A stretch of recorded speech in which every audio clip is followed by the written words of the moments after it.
Would you like to know that your building has a strong school improvement plan that meets all state and federal regulations and will actually bring about change? Would you like step-by-step assistance through the process, putting your mind at ease? Would you like this to cost nothing for an entire year? We're not kidding, and we're not just another package deal. We're real Hoosier educators helping our peers. We're the School Improvement Institute. Hi, I'm Amy Siegel, and I've worked here at ASA for 17 years. I'm the Director of Programs, and it's my privilege to work every day improving our online systems and working with our strategic planning specialists as they support schools. Before I started work at ASA, I worked for the 21st Century Scholars Program, and before that, I was a middle school teacher. And I get very excited about working with people who are doing everything they can every day to make things better for kids. And we see that in all kinds of ways in our work at ASA, whether it's our guidance initiatives or the school improvement process. We get to work with some of the best that Indiana has to offer. And I'm joined today by Tina Weissman. Hello there. I'm a strategic planning specialist for the School Improvement Institute, and that means that I'm pretty much the additional member of each school steering team.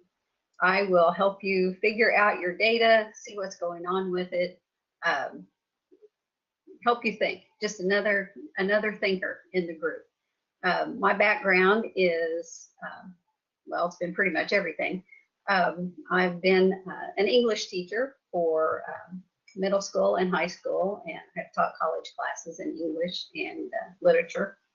I have taught education classes in universities. I have been an administrator for pre-K through 5.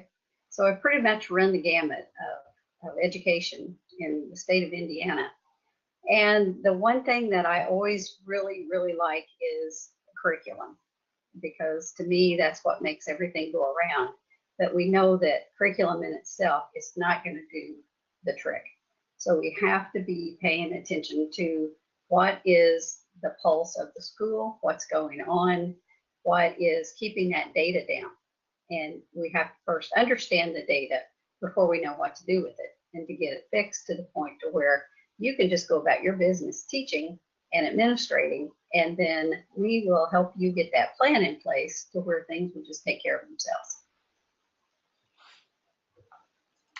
So we make up the School Improvement Institute team, and we're really happy today to tell you a little bit more about what we do and what we have to offer.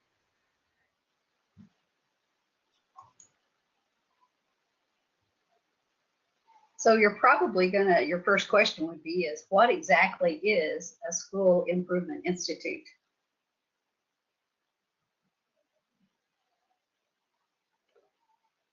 Here's our purpose, and from now on we'll be calling this, or I will, SI2, because that's what I always call it. So that's its nickname.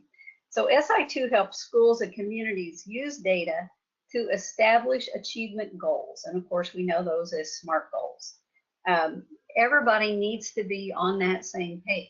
Schools need to understand what's going on, not just a handful of teachers or an administrator and a teacher or two. Everybody needs to know.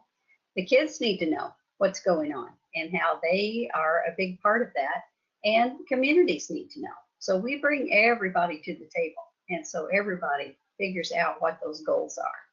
And then you start looking at change, because there again, just looking at the goals is not enough. You don't just hope for things to get better. You get in there and you start digging around and you figure out exactly what's keeping that from happening. And so we identify that change that needs to occur in the school and the community a lot of times to help reach those goals. And then implementation of that change. We want to be sure and not ever just stop at one of these points. And so we move smoothly through that process and then get that implementation into the process, so that the change will occur and the goals will be met. So in the improvement process, SI2 schools use a vision-based, data-driven process that we call vision to action. And Amy will go through that in great detail here in just a little bit. Now, another question a lot of schools ask is, who exactly would participate in this? The first year, and would be the year that we would have a startup school, it will be a steering team. And there again, we'll get into all of that detail later. But after the first year, you see where it's all hands on deck.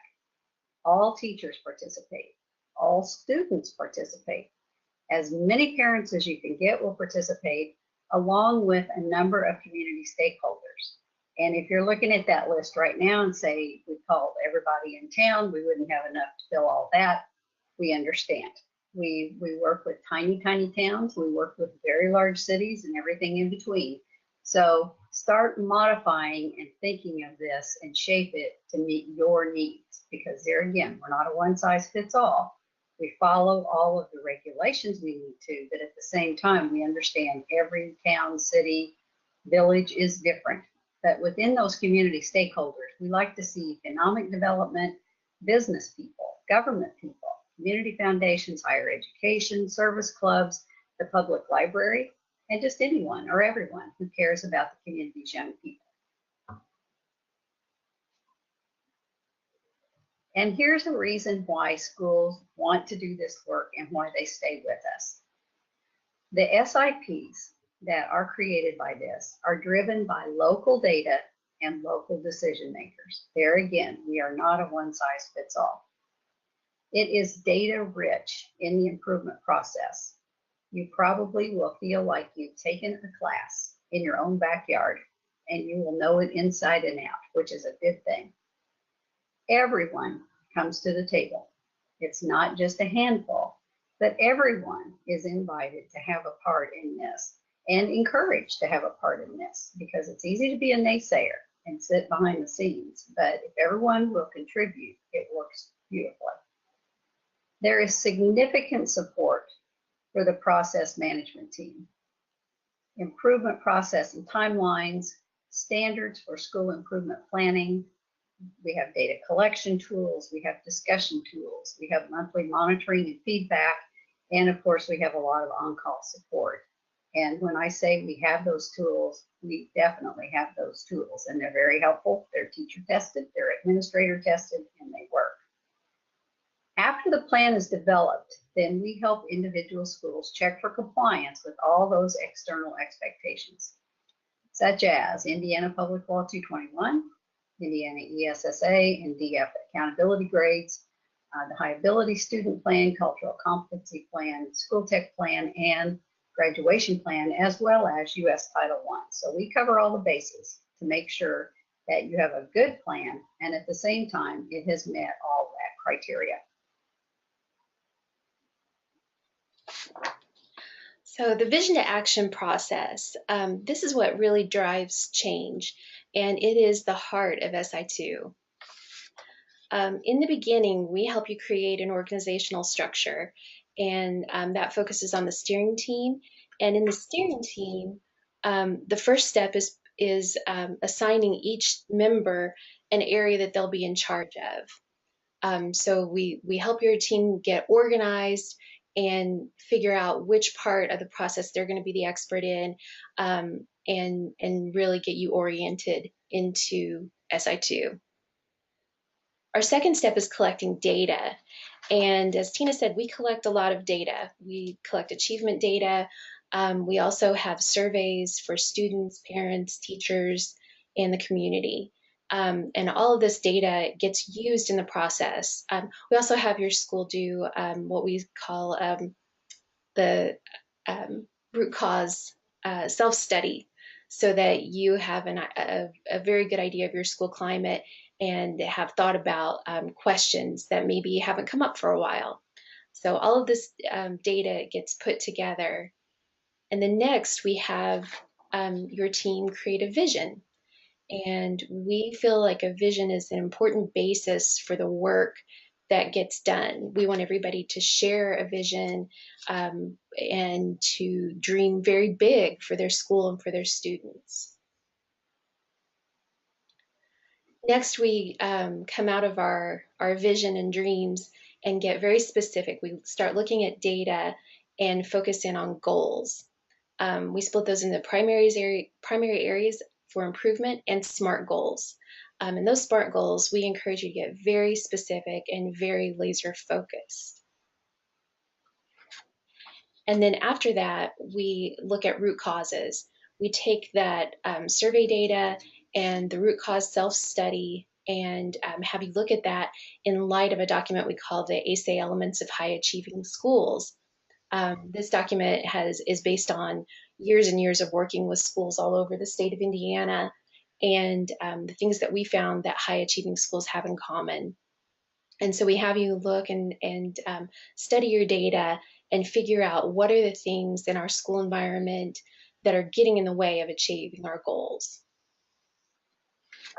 And then after that, we have you identify interventions. What are the things that we need to put in place to address those root causes so that we can meet our goals? And then finally, we have you look at preparation. We have found over the years that many schools have written many plans that do absolutely nothing if they aren't well prepared. We have you look at what resources are needed, what professional development needs to be put in place. We have you develop an annual calendar and to think about just the whole picture of what needs to happen so that we actually put those interventions in place. I think it's Mary Poppins, well prepared is half done. I know it's well begun is half done, but we find that starts in preparation. And then finally, action. That's where your plan, we don't want your plan to sit on the shelf. We want you to put that plan into action and get those interventions in place so that you can reach your goals and data can move.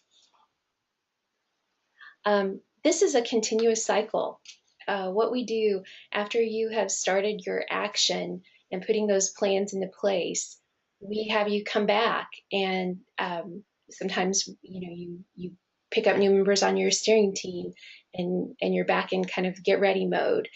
We always have you collecting new data as it becomes available, revisiting your vision, going through your goals. Have we met our goals? Do we need new goals? Do we need to change our goals in light of new data?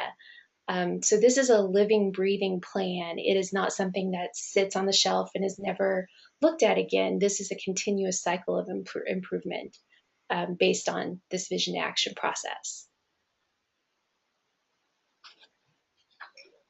I think it would be natural at this point for this to be going through your mind. How on earth do we get all of this done? Well, the good thing is we have two answers for that: the steering team and leadership support. First of all, you'll have a steering team, and you're going to be steering the ship here. You're the rudder. And that team makeup is the building principal, two teachers. If it's middle school or high school, we found that it's good to have one math teacher on that team, a counselor or someone who fits that role. Some elementary schools we know don't have specific counselors. Definitely a parent, and a parent that's not hired by the school or the district, but a parent who's willing to come in and work. And we know there are a lot of good parents out there that are willing to be sort of a parent advocate and talk to other parents and bring that good information to the table. And then we ask for an economic rep. And the reason that we ask for a development rep is because that's the big picture. And even if you're in elementary school, we know that you need to know what's going on as far as school to work, school to higher education to work, and just to get an overall idea of what's going on and what their vision is for future students coming back to the workplace. And these are the school improvement managers. So you're managing. You see, it's not top down. It definitely is a team effort. And there'll be lots of sharing of the work. And the reason that little bees there is because we say that, you all turn into a bunch of worker bees, which we all kind of, that's just kind of who we are. I think if we had a motto, that would probably be it. We're happy worker bees. Um, we like to share work. And so with the steering team point persons, you're going to be looking at somebody who, or a couple of you, or many of you, who get together and pull achievement data. And you're going to determine what is achievement in our building, what is mastery in our classroom. And so there again, that spurs a conversation that gets a good um, talk going on about, do we have mastery? And so just that alone, really good information. You're going to be gathering root cause data. There again, that person is going to be in charge of it, one person as far as getting it into the system, but you're all going to be talking about this. And then you're going to have steering team discussions. Now, the reason that council discussions, council consensus, and student body discussion is great in this area is, as a startup team, we figured just having steering team discussions with this information and getting your feet really nice and planted is enough. But from years following this, after the first year, you see this is where we say we bring everybody to the table. And so this would be when you have council meetings, this would include teachers and everyone. And then going back to the blueprint, intervention development. So you see the main things with your steering team that very first startup year. You will be the worker bee collecting achievement data, root cause data. You'll have steering team discussions, and then you will work on the intervention development. Now, I've kind of already talked about this. What the steering teams actually do. In the first year, which we call a startup, each month the steering teams will attend an interactive training webinar with Amy and me. And at that point in time, we go through pretty much a slides like we're doing today, but it's live. So if you choose to watch this live, you can stop us, you can ask questions along the way. It's just, basically training. It's not us giving you orders. It's just us helping you get through the process. We'll discuss a specific topic. So each time we're not going to say, we're going to look at achievement and interventions and everything else and we skip around. We don't do any of that. We're very specific and we're very process oriented, and that is our vision to action process. You'll submit minutes from the discussion that you will then have as a steering team. And so that way, me being your next or other member of your steering team, I can attend your meeting, so to speak, by seeing what the minutes are. And then I can look at it from a big picture point of view and see if you need any further discussion on anything to maybe say, maybe you've missed this point, or maybe think about this or whatever. So we all work together. You will complete the tasks each month. You will receive feedback from me there again, kind of in a coaching role.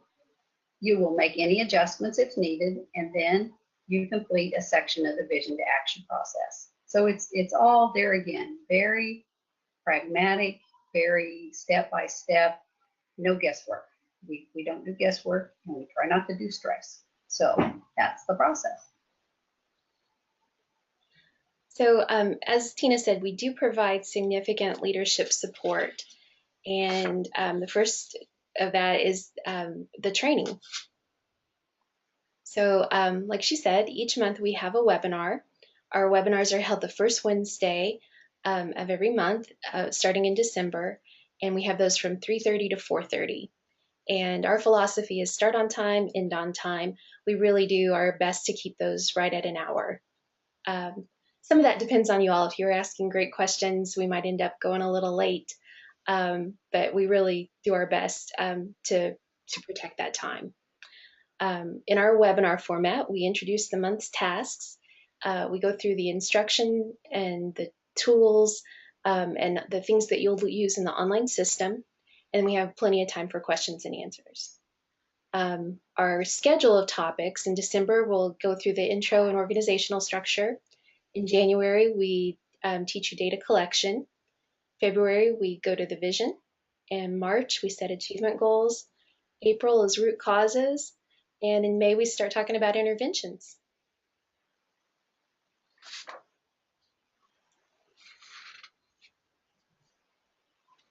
And Tina provides our on-call support. She is our, well, we like to think of her as your secret weapon. Tina, would you like to talk about on-call support? Sure. There's my phone number. There's my email address if you have any questions, even, any questions at all after watching this recording, or if you just have questions in general, be sure to give me a call, drop me an email. I do have office hours Monday through Friday, and I'm also an avid bridge player for any of you bridge players out there. So my hours vary a little bit, but there again, I'm very pragmatic. So I have very specific Monday through Friday hours, but that doesn't mean I'm unreachable, because while I take a break from bridge, I check messages because I really like this job and I really like what I do. And if you have a question at any time, I'm going to be checking. And so I'll get you an answer back just as soon as humanly possible. And when we say that, we mean it. We don't put you on hold. We don't make you wait 3 or 4 days. We're not going to do that, because um, if I have a question, I like an answer, and I like an answer back as soon as possible, because we know everybody has tight schedules and you have a certain amount of time to get things done. And so we will abide by that, and we will make sure that you will get that in a form of support. And no dumb questions. And there's no limit on how many times you can call or email or whatever. We're more than happy to help. You have to remember, we've been here. Tina and I both started, we went through the process in the same place that our steering team members did. We were steering team members. And so we know what that's like. And we really do feel very strongly about giving you the best on-call support. And I'm going to say one more thing about Tina that she didn't say about herself. She's the queen of data. And one of her favorite things, I think, is to talk to schools and look at their data with them and help them really focus in on the things that will make a difference. So if you join the Institute, and I can't tell you enough to call Tina and pick her brain anytime, because she's got a really good brain. So the online school improvement management system, let me switch over so we can show you some of that. All of our teams have their own username and password where they log into our online system, and this is what it looks like. We try to be very organized in your process. This is the main page, your VTA process page, and if you look here, we just give you each month as a section, and then we list the tasks for that month. So December is getting organized, and we give you some tools. We give you pages where you're going to enter information. There are some reports, and then you submit the things you've entered for review, and we give you the due dates. And over here we have the status. So when something is submitted, it goes into what we call Tina's review queue. And when she looks that over, she updates the status, and you see that on your page. So yeah, this is the basic structure. We customize this. We have you answer some questions early on so that your system is customized. You'll notice that in this section there are some things that are grayed out. And that's because this particular school doesn't need to do those steps. They're just not relevant for this school setup. So for example, the school is a Title I school-wide school. They are not a targeted assistance school. So they do number 16. They don't have to do number 17. And we just try to put in as many things like that as possible so that you have everything you need and nothing you don't. So entry pages tend to be pretty simple. We like to keep it as easy as possible. And we usually start with a form where we add new information. And you save that information. And anytime you can go back and edit as needed. This is the steering team roster. And so if you needed to remove a person, you have the option to remove them as needed.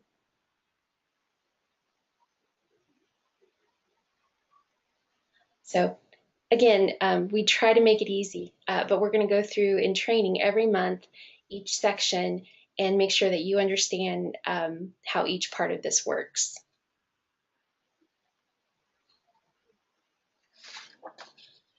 And after training, if you need to know how this works, call me. Yeah. We'll go step by step. I don't get tired of telling you. So we're good.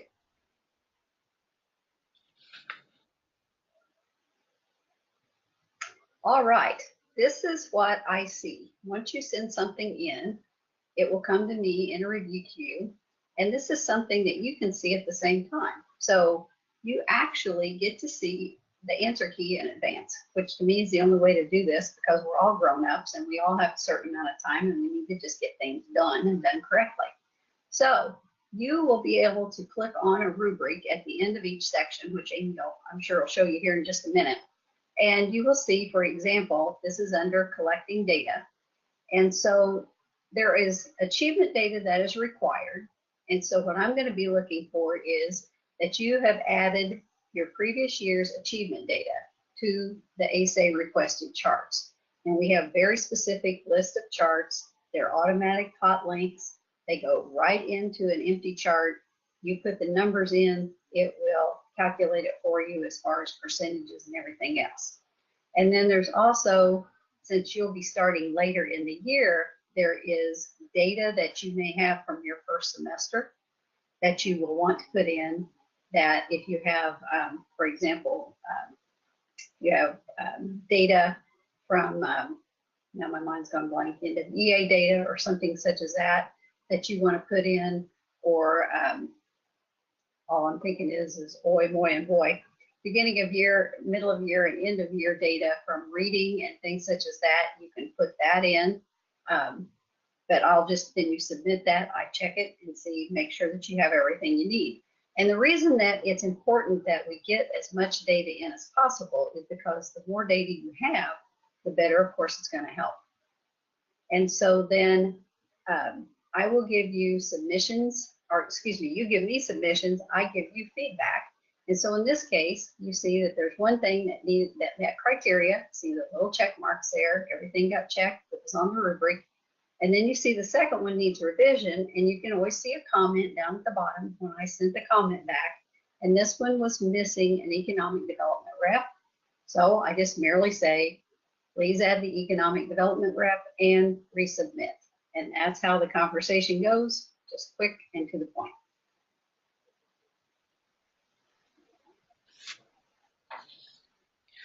So you're probably asking another really big question right now. Is SI2 a lot of work? And we're going to be honest, yes, it is a lot of work, but it's manageable. And just going, recapping the things we've talked about, it's manageable because the tasks are shared between a 6-member steering team and you do it over several months. It's manageable because we give you lots of tools and lots of support. And best of all, a lot of our steering teams tell us that they don't mind doing this work because it's good work, because students actually benefit from this work. It's not busy work.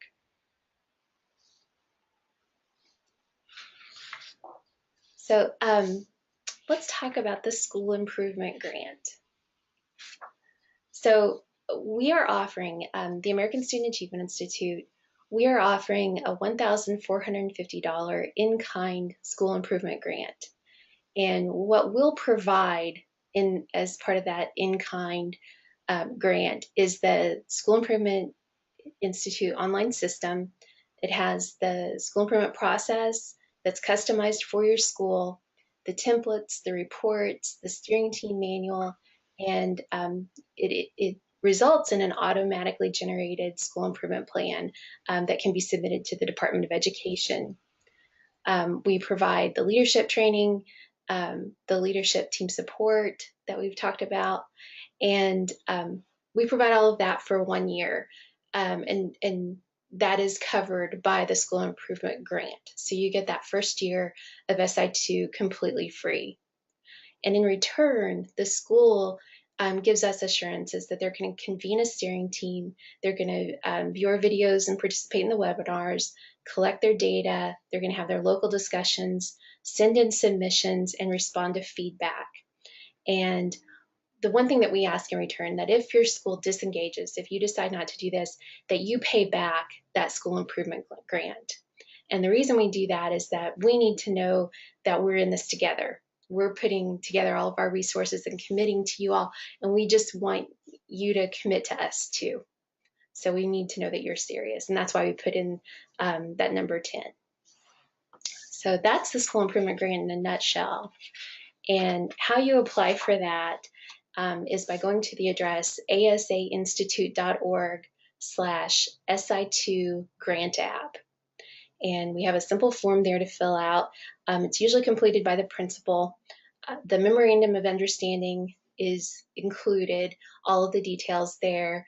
So you just complete that and submit it to us.